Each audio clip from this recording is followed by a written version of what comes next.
Since 2013, Amanda Lewan has been a major connector and ecosystem builder in Detroit. And as the co founder and CEO of Bamboo, she is a community driven entrepreneur working to build spaces where individuals and teams can collaborate and innovate together. Since Bamboo's launch, they've expanded from Detroit to Royal Oak, and they have plans to build in even more Midwestern cities. She is also an award winning writer with a bachelor's in writing from Michigan State University and a master's from Wayne State University. Having built an inclusive co working company, she takes her experience over to foundations and Fortune 500 companies to help them continue to grow and do the same. The past couple of years have brought along their own challenges, and today we have the pleasure to learn from Amanda how the need for community has grown and how she has pivoted in an increasingly virtual time to continue bringing innovators together. Hey,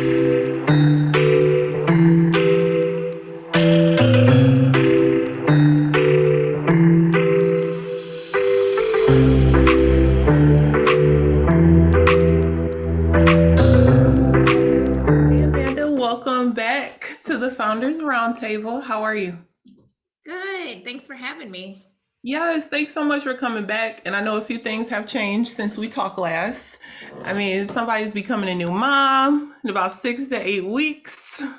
Yeah, right around the corner. So it's going to be a busy 2022 for us. I just wanted to talk a bit about your background. It's pretty non-traditional when we talk about maybe the, entrepreneurial trajectory or journey. So I wanted to talk to you more about that. I believe you majored in English, right? Yeah. I went to Michigan State for professional writing first.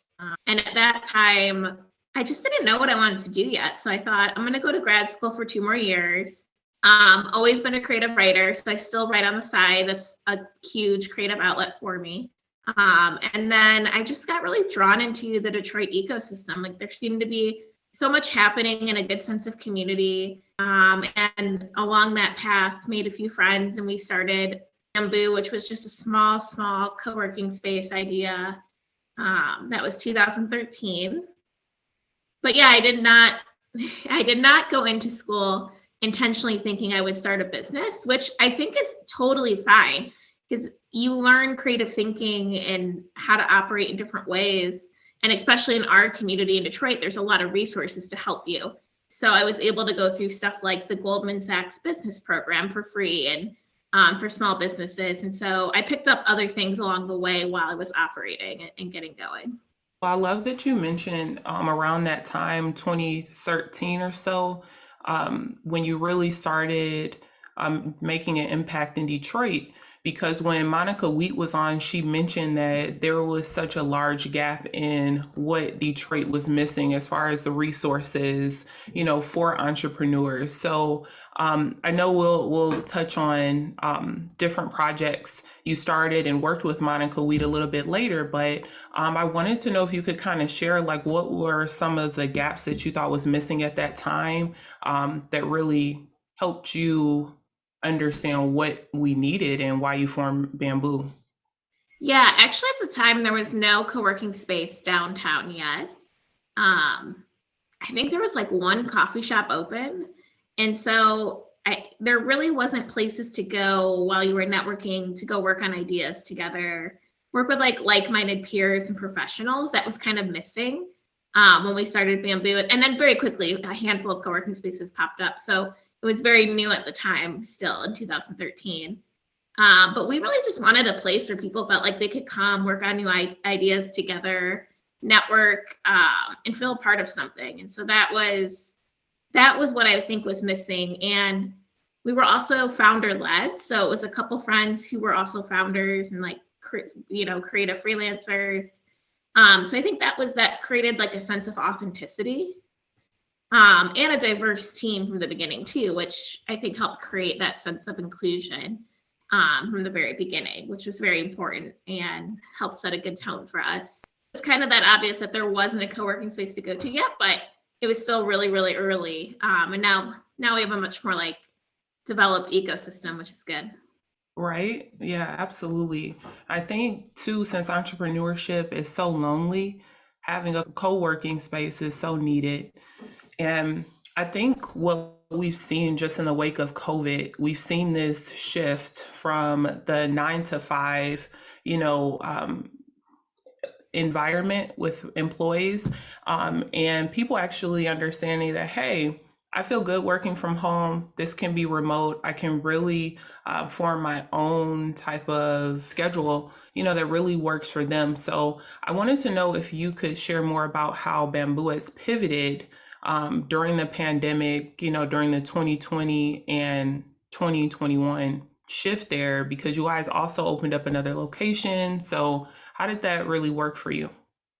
Yeah, I mean, when I think back to March of 2020, it was wild. Like, we used to do so many in-person events prior to COVID, mostly because not just being a co-working space, for a community. And so events are a very big part of that. They're how you network, how you find hire, how you find like your next hire, your next co-founder. So I just remember weeks before the economy shut down here in Michigan, we had this big networking event with like 100 people. And then all of a sudden, there was a pandemic and we all have to be at home and isolated. And so that was really jarring for, I think, us and our community. And then, mostly startups and small businesses. So everybody was pivoting together and sort of doing this together. So we physically closed down for 3 months. And then when we reopened, we focused a lot on just finding ways to safely welcome people back. So having like some strict policies in place that really worked so that we didn't have any outbreaks at Bamboo. And then balancing our community building from in-person to online or hybrid. So having a Slack community, having virtual events, which I know now 2 years into this, people are getting a little burnt out with virtual events. We're a little more hungry for that in person again. But I think going forward, we're always going to have some combination of like a virtual community and in-person community. I think that is actually going to be more beneficial for everybody. Like you said, you might be at home. It might just be a better schedule for you, but then you can still participate without having to be at Bamboo all the time. So that's one big way we pivoted. The second thing we did was, as you mentioned, prior to COVID, we closed on a building for our second location over in Royal Oak. And we always knew we wanted to be a regional company and we had demand outside of Detroit. So we wanted to launch our suburban location, eventually maybe an Ann Arbor location, and build our region up. That's very much a big part of our mission and our purpose for Bamboo. So we made that decision before the pandemic. And like you all, we all kept thinking like, okay, when construction's done in 9 months, this will all be over. Definitely wasn't. But by the time we opened the building, the vaccine rollout had begun, work from home orders were lifting. So, there was a light at the end of the tunnel. And I actually think it was a great time to open a co-working space. We've been very busy over there. A lot of people who are working from home want that balance of flexibility, like just getting out of the house maybe 1 or 2 times a week, going to a nice safe space where they have community and can feel creative. I think it's really, really helped create a good balance. Other teams have like totally downsized and got rid of the office altogether, but you still need to meet with your team once in a while. So they'll do offsites and book things at our spaces. So it just kind of all shifted a little bit differently to how people use the space. I think I was definitely someone who, especially at the beginning of the pandemic and also later on in 2020, I was definitely someone who took advantage of the virtual Startup Detroit pitch nights.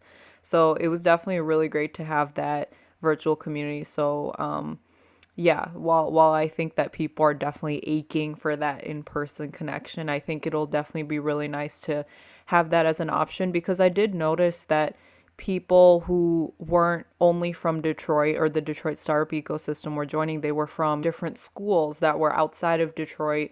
They were from some of the more suburban areas or even out in Grand Rapids were joining in and able to really come in and share their ideas. And I thought that was really valuable and something that I would love to see more of. So it's definitely been interesting to see the shift. What have you heard from people that have started to come into the physical spaces again, and their experiences throughout the pandemic? did they feel more of a need for community throughout the pandemic, and how did, everything sort of opening up again, how has that helped them grow? How was it harder to grow during the pandemic? Things like that. I think it's been more mental, emotional impact of being isolated or being at home a lot and not being as connected to community. But I will say, not everybody was negatively impacted by COVID. A lot of our technology companies are thriving or even found more purpose and more use case, more adoption of their new technologies that they're launching. And a lot of them still have their home base with us and like a Michigan core team, but they were forced to have to hire anywhere because that was just the new environment. So it's really interesting now because they have these bigger teams, and some of them are even doing more successful than they were pre-COVID. But I think probably the biggest negative impact we heard from our members was that emotional isolation component, that mental health wellness piece. Did you see people, because I was personally thinking of making use of this because of that sort of lack of community, and it's already a very lonely process starting something because not everyone understands. So I saw that you guys had the virtual office option a while back. And so did you see more people making use of that, or were people kind of on the edge of like, okay, but will this be the same as physical or not? Yeah, we had virtual before COVID, and especially during the shutdown, that was pretty much the only thing people signed up for. As you could imagine, they weren't really coming back. Now that it's, fast forward been a year or two, there's lots of people back into the office day to day. It really just depends on the team culture they want to have, the type of clients that they work with. Some people have a lot of face-to-face meetings and it's just more productive for them. So we've definitely seen a big return to work. Our industry also predicts by like halfway through this year, it'll be pretty much recovered into where it was at pre-COVID. But co-working's so flexible. You can come in and get like a day pass, a week pass, or sign up for a month, pause, come back 6 months later. I think that's why it's been pretty adaptable and survived this kind of COVID change. What's totally going to probably be disrupted is larger companies. They're going to have to really decide, how do they meet the demand of their workforce that wants to stay home? And do they keep these 5-10 year expensive office leases when people might just want something more flexible, like co-working or being at home? Those are the biggest changes, but we always serve startups and small businesses. So our people were comfortable pivoting and always kind of had a hybrid schedule. So it's almost back to normal at Bamboo. I would say the thing that's not fully there yet is our events. We haven't really gone back to having daily, weekly events where you can walk in and see the pitch competition, or you can just network and connect with people. We're really anxious to get there, maybe after this last wave, but balancing safety and, concerns and all of that is always on top of our mind too.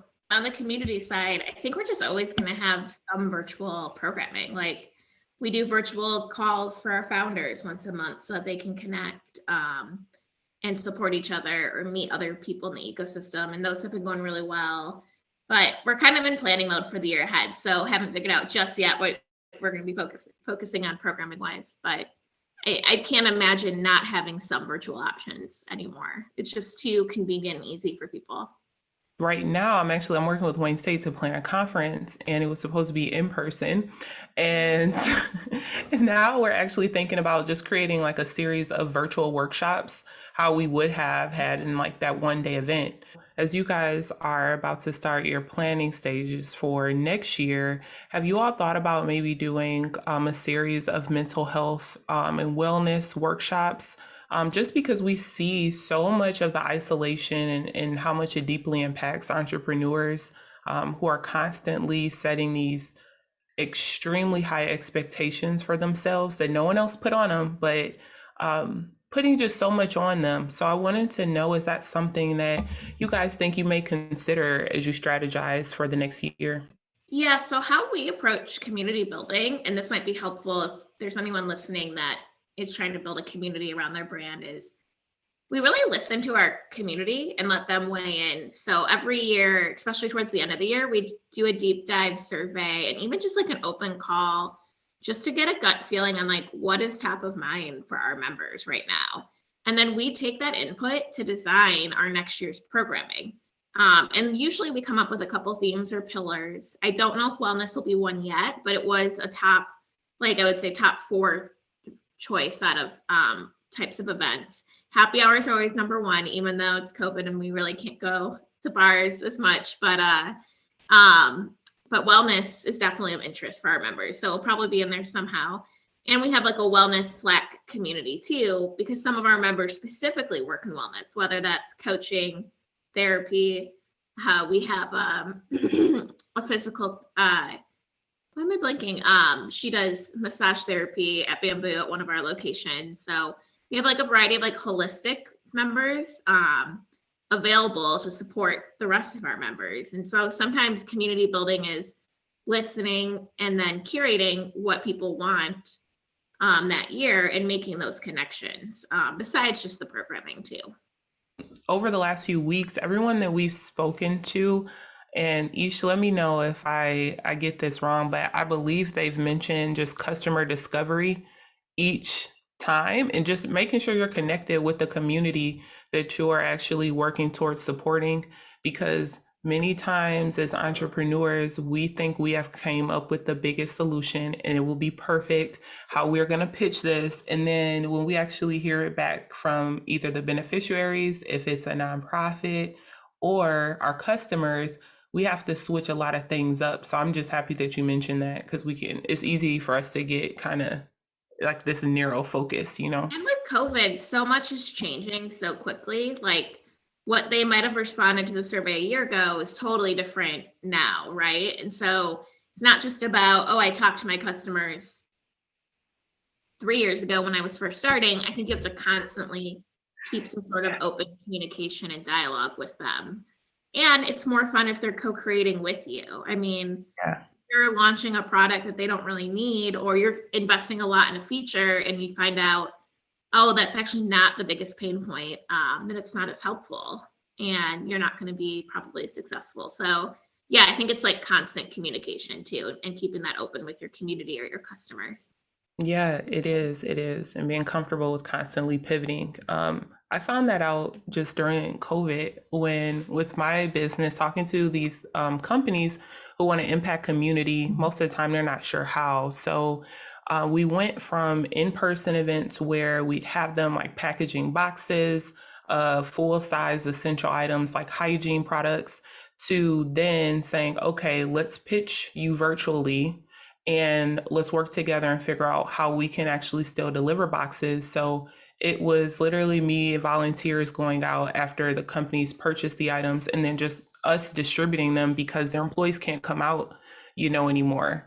And now going into hybrid models, it's just mainly trying to figure out essentially a new business model. Yeah, a couple other things about how we survived COVID, because we did take a big hit, just like restaurants. Co-working is kind of a retail concept. It's like a hybrid retail office because you're interacting with customers every day. You have a lot of that day-to-day interaction. So we did get hit really hard at the beginning, and I think how we navigated it was having really good relationships with our partners.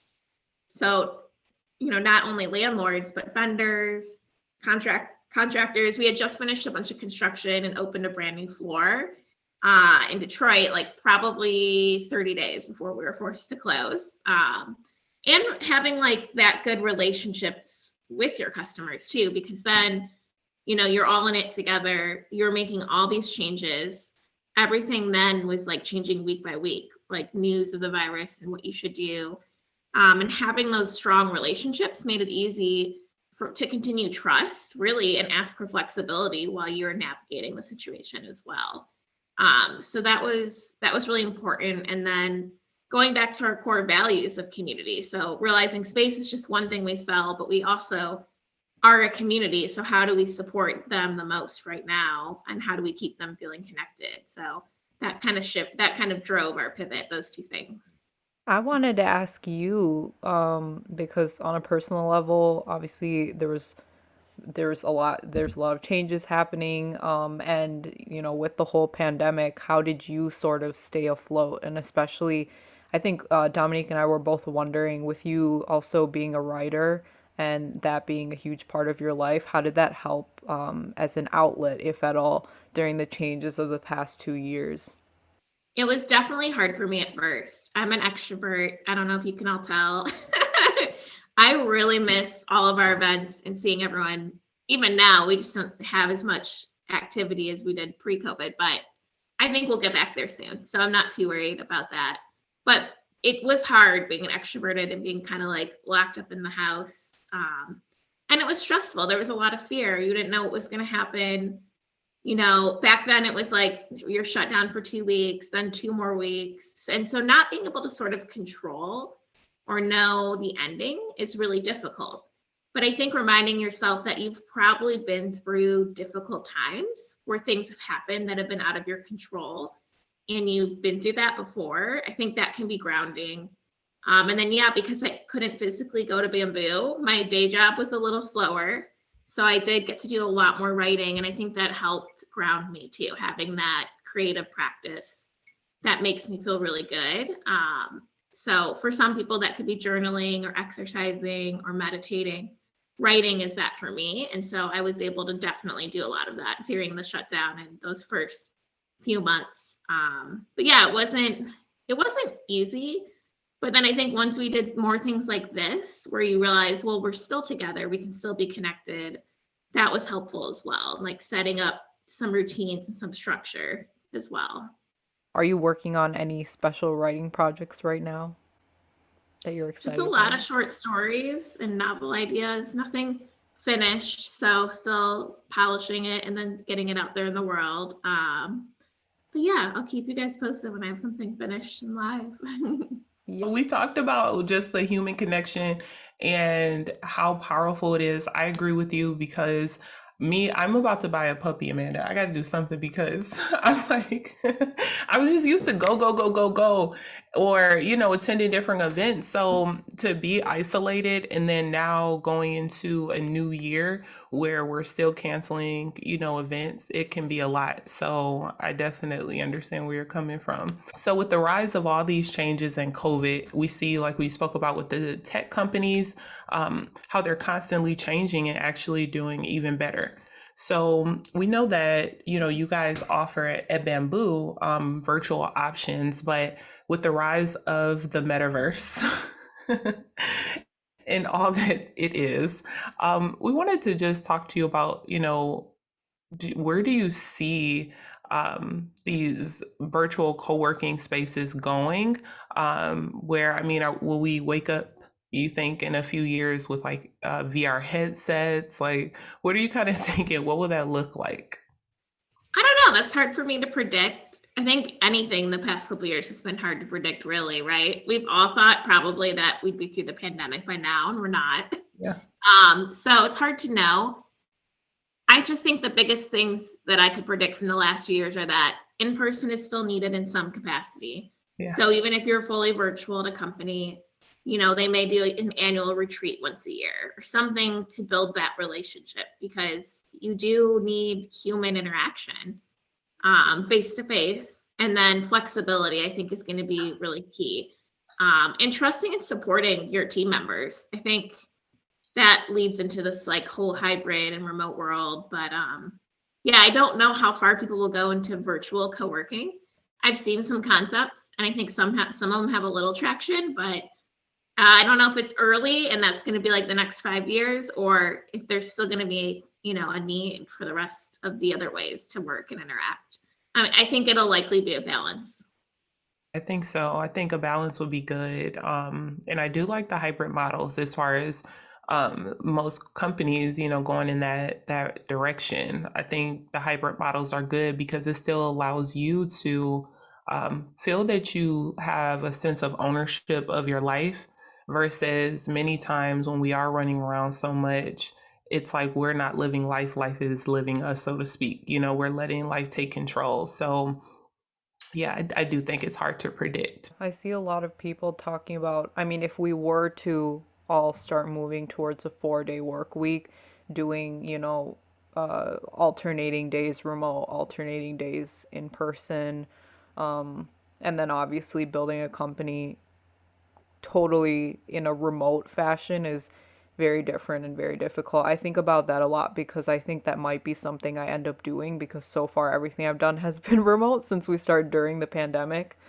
But yeah, it's definitely an interesting conversation to be had about how to build out a company culture and make sure you're having that in person bonding time where you're really having the opportunity to understand each other and how you work. And that's really hard to do over Zoom calls. So it's definitely an interesting time.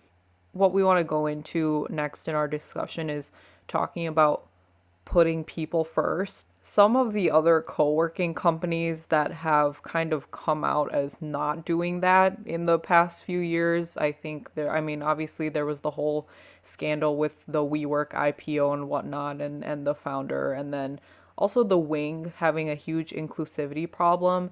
And I just wanted to hear your thoughts on how we can all be more conscious moving forward. I think you've done a great job of building a great culture at Bamboo, but just in general, what founders can do to move forward and be more conscious about building an inclusive company where everyone is feeling safe and then having safeguards in place that can help when things aren't going so great so that you can do better moving forward.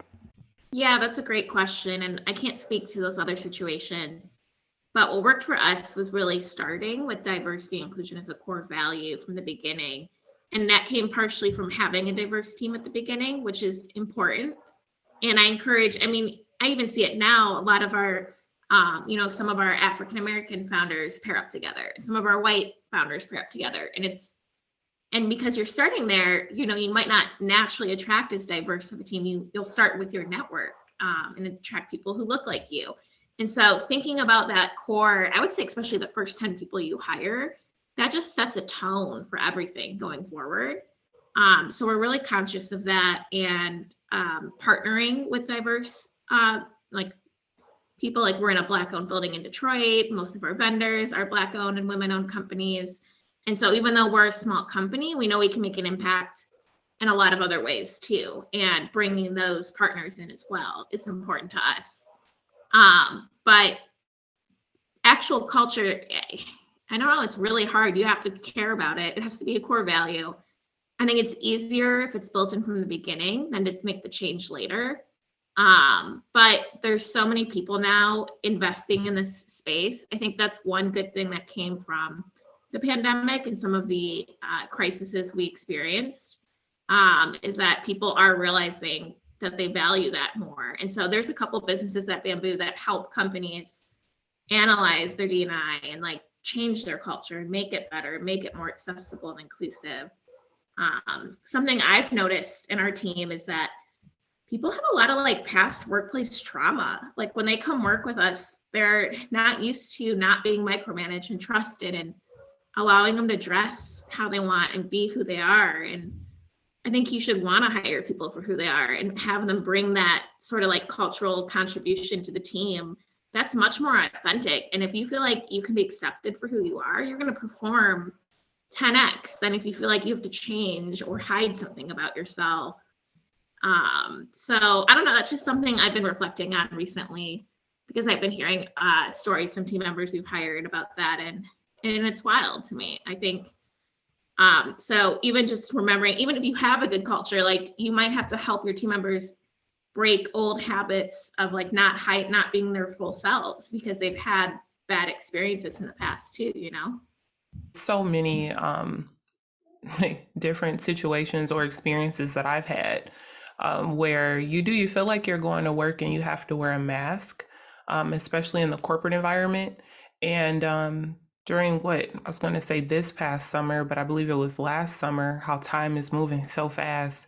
When we just as a nation were experiencing so much like racial trauma, right? From lives ending to having to go into the workplace and leading your team when you're experiencing this trauma and trying to get through it. And many companies, it put a lot of pressure on them to really re-strategize their D&I plan, or either just try and figure out how to have a conversation about certain things, and also give space and time to their employees who are experiencing this type of trauma, because it's really difficult to go back to work, after that happens. Yeah, I think that's really important what you said, like having empathy and understanding that there is a collective trauma that you're going through and you're experiencing it on a personal level too. And so you can't just pretend everything's normal the next day. When we're watching people be killed on TV, you just can't do that. That's not human nature. So yeah, I think companies being flexible and understanding that different people are affected different ways and being supportive is really, really, really important. And I think some more companies have evolved that way because of COVID, right? Like Yeah. if any team member has like the slightest cough, just stay home, and we're not going to like knock you for sick days. Like Yeah. sick days shouldn't even be a thing anymore. Like if you're sick, you're sick. Go take a few days off, come back rested and well. And so I think we value our wellness a lot more, hopefully, and that has to include mental wellness and racial injustice too as we move forward. Yeah. I think companies have definitely done a good job becoming more human during this time, just like you mentioned, because I mean, it's gone from happy hours being sort of small talk to, oh, how are you really feeling, and what's going on, and how are you doing during this time, and really learning about what each of us are going through and each other's backgrounds. I think from conversations I've had with parents and friends, their happy hours and even their meetings have started off with more than just, oh, hey, good morning, actually going deeper into their own experiences that they've been having during this time. In terms of shifts in entrepreneurial ecosystems, being in this ecosystem for a while, how have you seen, I guess, the culture change and how people have been more willing to, share their network with others and welcome new people into the Detroit entrepreneurial ecosystem? Because I think there's been a huge influx of new people coming in and doing innovating. Yeah, that's a great question. I think so since 2013, I think our ecosystem has grown tremendously. Now we're in what, 2022? So almost 10 years later. We've had a few companies have good exits. We have a few more on the way to potentially IPOing. We have folks like at Wayne State and Michigan State have entrepreneurial programs where you guys are encouraged to start companies earlier, which 10 years ago for me wasn't the case. Or I didn't know about it yet. It was like not a thing yet. I think we've always had a really collaborative ecosystem. It's smaller than in New York or San Francisco. So in some ways, there might be less job opportunities, but you have more people looking out for you. You have more people who want to see you succeed. Cost of living is lower here. I think if you were going to start a company, the cost of living being low, the collaborative environment, and there is a lot of talent here. And even if you hire remote or have some people here locally, I think you can make it work really, really well now. But generally, it's always been very collaborative and I think easy to get connected. And you just got to reach out, maybe a little harder virtually. You got to be more intentional about reaching out and how you do that.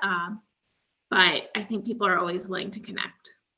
What would be some of your top tips if you could give our listeners some right now if they're just breaking into this entrepreneurial ecosystem or honestly anywhere else? What would be your top pieces of advice for people who don't really have a network built out already and sort of don't know how to approach that? Yeah, that's a great question. I think finding the people that are connectors, like me and Monica, people who are leading co-working spaces or meetups, you kind of can figure out who are those community builders, and those are natural people that'll connect with you. Other founders usually are willing to connect and have coffee and meet with you. So don't be afraid to reach out. I will say just the bigger the company, the more busy they are. So you might have to be patient. And not, don't email them 7 times in a month. Like, just realize everyone's busy and they'll get back to you. But don't be afraid to reach out and connect. And then I think it's all about like giving first and adding value. So getting to know people, but like, what can you contribute or help out in the ecosystem? Can you volunteer and help out at an event? Or do you have product expertise and you have a great name as a founder and you want to offer them, hey, anytime, I'm happy to give you feedback on your product, or things like that, where you're adding value and giving first, have to help naturally build really good relationships with other people. A quick tip as far as just trying to get connected, or maybe you want to find a mentor. What would be really neat is to check out the company that, or the founder that you want to work with. Look at how they're running their business. Is there a way that you could potentially pitch them on an idea that could add value to their current business and say, hey, if I could just spend a couple hours with you per week, I love to work on this project. And you could offer a service for free. And I know that's something that others may disagree with, but I really think going in with that mindset of how I can add value and saying I can contribute X amount of hours a week per project. In return, I would just love if we could have a 30-minute check-in of your time, maybe each week, where I could ask you a few questions to help me think through some things. And I really think you would get invaluable experience.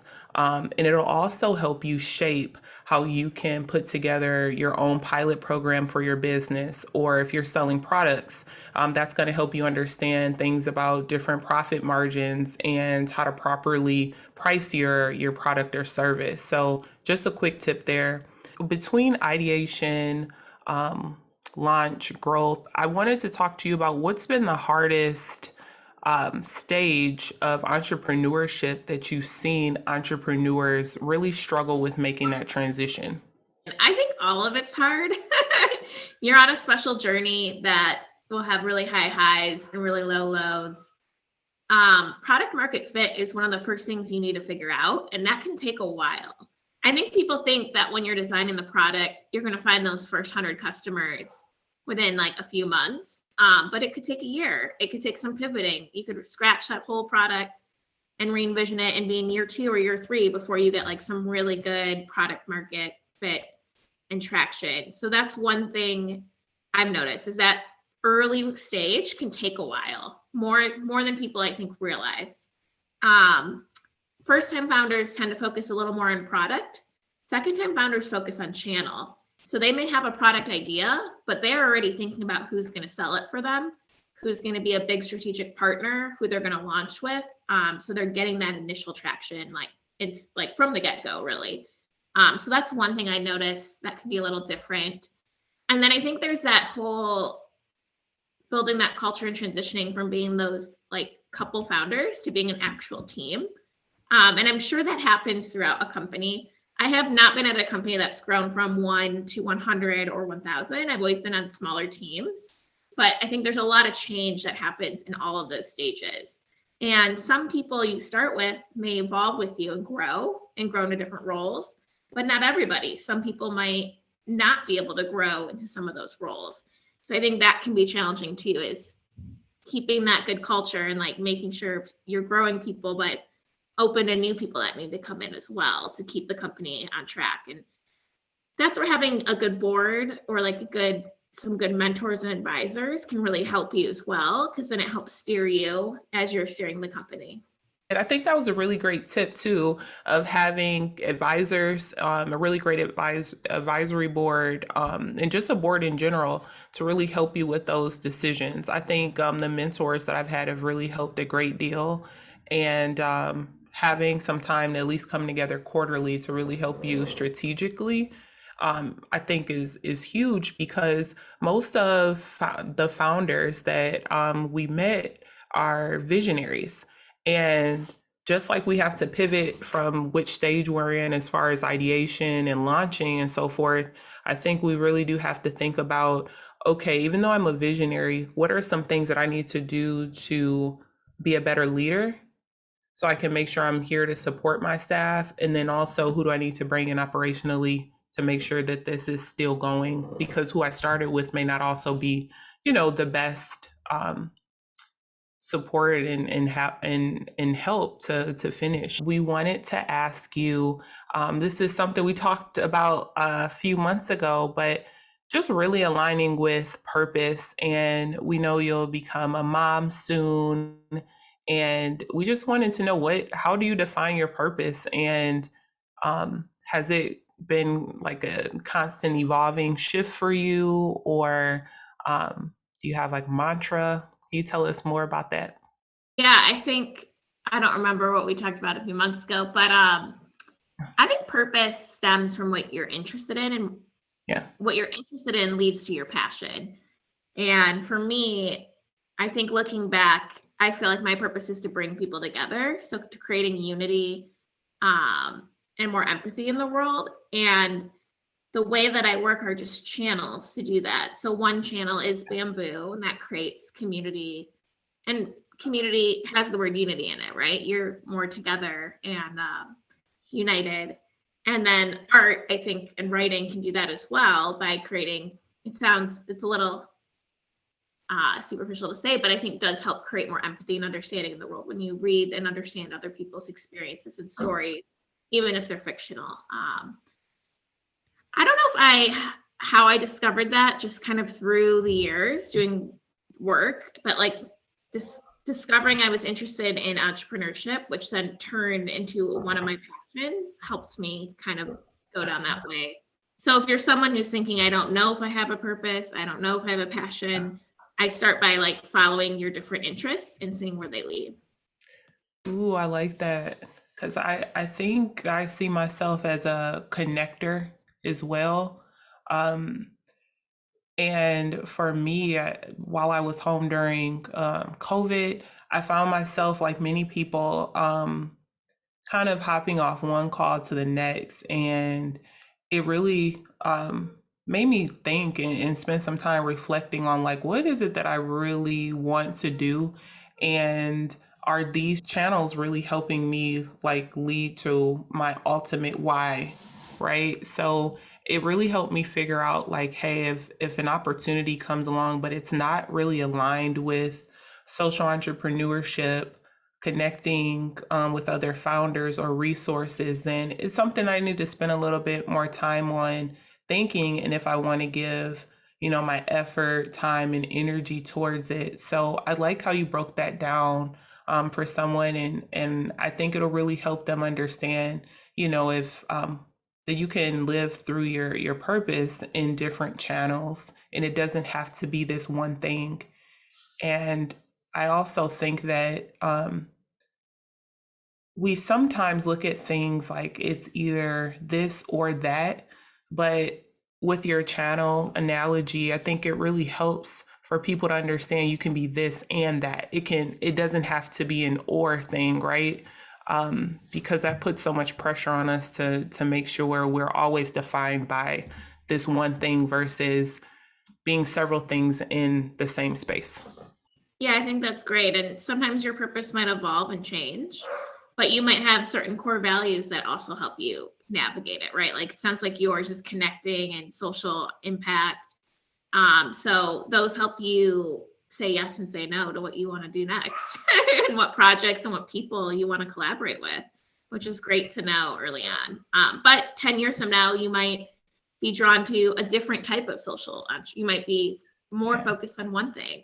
So it all evolves. It's all evolves. Yeah. Yeah. That's what I'm working on. Just being open. Yeah. Because it does evolve. And I think during different times in our life, we'll spend a little bit more energy here or there, and then it'll totally change. So that's something I've been reflecting on and just trying to work on being open to the constant changes and being okay when one chapter is closed, and embracing the next. So, We've talked a lot in a couple of past episodes about making sure that you have those set core values and you know what those are, so that any situation you go into, you can make sure, like Dominique said, that it's the right opportunity for you. You can turn it down if you need to, if it's not aligning with those values. And then also, I think in the episode that we filmed with Ed, he was talking about making sure that you're even going into, like investor meetings and partnership meetings with those values in mind as well, because I think sometimes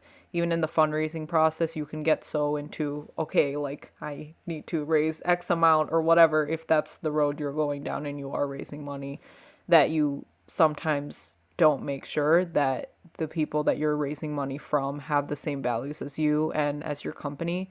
And so I think that's very important. Since this is the first episode we're filming in 2022 in true roundtable fashion, I think it would be nice if each of us shared, starting with Amanda, what sort of our biggest lesson is from last year that we'd like to take into this year. I don't know if it's a lesson, but I've been really trying to let go. I felt like I had a lot of stress and fear still left over from last year. And I really, really want to let go of all of that because I don't think that's going to help with reaching our goals this year. And stepping back to be at home for a little bit with my baby means I have to let go and let my team lead more. So that's one thing that I'm looking to do. I think for me, it's really been, I feel better when I'm organized and I have things planned out and have some type of direction with whatever I'm working on. And sometimes if things aren't perfect or how I've been planning for it, it's difficult for me to take it as a lesson learned rather than a failure. Like, I'm like, oh no, this didn't work. And instead of looking at the bigger picture, like, no, but you're a step, closer. So I have just been working on just embracing that change more and in life and just enjoying, I think, life more instead of having things always scheduled or now always being on a Zoom call. But just really taking it in and feeling the process and not being on autopilot during the process, if that makes sense. I think mine is probably learning how to say no to things when opportunities come up and I already know my schedule is full because I've always been someone who takes on too much. And especially when you're building a company that, I mean, it just does not work out. When you're taking on too much, you need to be focused on a few core things. And I love juggling different things so that I'm always busy and I don't have time to slow down. And I think this needs to be the year of slowing down. And it's funny because I think a friend just told me I have a problem with that last night. So it's definitely something I need to work on in 2022. But yeah, with that, I think, Amanda, if you want to share with our listeners just any piece of advice. I mean, you pretty much did this whole episode, but one last piece of advice going into this new year for new founders and founders that have been going at it a while. Anything that can help them to close out this episode. I'm just going to say don't give up. I know it's been a long couple years for those who've been grinding it out, but I do think we're probably close to an end. I think we're always closer than we realize. And for those just starting up, also don't give up because it'll change and it'll evolve, as you all heard us talk about. That's a big part of the journey and the process. Where can our listeners find you and connect with you and Bamboo and the rest of your work, your hopeful writing work that might be coming out soon? Yeah, I'm very accessible on Twitter at Amanda_Jen, Jenn, and LinkedIn, just under Amanda Lewan. Those are probably my two channels I'm on the most. And then for Bamboo, you can go to our website, bamboodetroit.com. That's where we list. We don't have too much planned just yet, as it's just early January, but you can find all our community events, community happenings, membership information, all of that's there on the website and our social media as well too. So hope to see you guys. If you're a listener who's local, you can always pop in and visit us. We're open Monday through Friday, 9 to 5, and we love hosting free first visits and welcoming you into the ecosystem. Yes, we will post all of the links for anyone who wants to get involved with Bamboo and reach out to you as well in the description so everyone can check that out. But thank you so much. This was an amazing discussion. I think it was a great way for Dom and I definitely to start out the new year with this podcast, and we really enjoyed having you on. So thank you for joining us. Thank you guys. Thank you.